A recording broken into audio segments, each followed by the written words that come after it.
નમસ્કાર, મારું નામ છે ખખર જૈનમ અને અમારો પ્રયોગ હું નિર્મય વિદ્યાલયમાંથી આવું છું. અમે આપણે ત્યાં જાણીએ છીએ કે અત્યારના સમયમાં પ્રદૂષણની સમસ્યા વધી ગઈ છે. પ્રદૂષણના કારણે ગ્રીનહાઉસ ઇફેક્ટ, ઓઝોન સ્તરમાં ગાબડું વગેરે જેવી સમસ્યા થાય છે. અમે ઓટોમેટિક સ્ટ્રીટ લાઇટ કરી છે. તેમાં જ્યારે સૂર્યપ્રકાશ પડે છે ત્યારે આ એલડીઆર છે એનો અવરોધ વધી જાય છે, પણ જ્યારે અંધારું થાય છે ત્યારે અવરોધ ઘટી જાય છે, પ્રવાહ વહેવા મળે છે, એલઈડી લો થાય છે.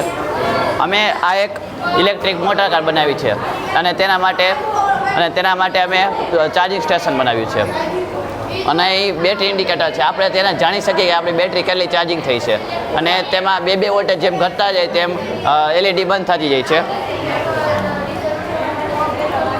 તેમજ અમે સ્વચ્છ ભારત અભિયાન હેઠળ વેક્યુમ ક્લીનર બનાવ્યું છે જે સૌર ઉર્જા પર ચાલે છે, જે તમે જોઈ શકો છો.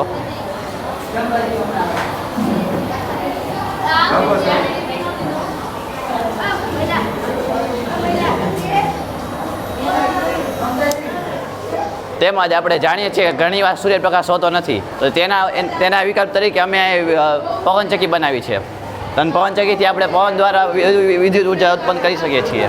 અને ઘણીવાર પવન પણ ન હોય તો આપણે પાણી દ્વારા ટર્બાઇન ફેરવીને પણ વિદ્યુત ઉર્જા ઉત્પન્ન કરી શકીએ છીએ.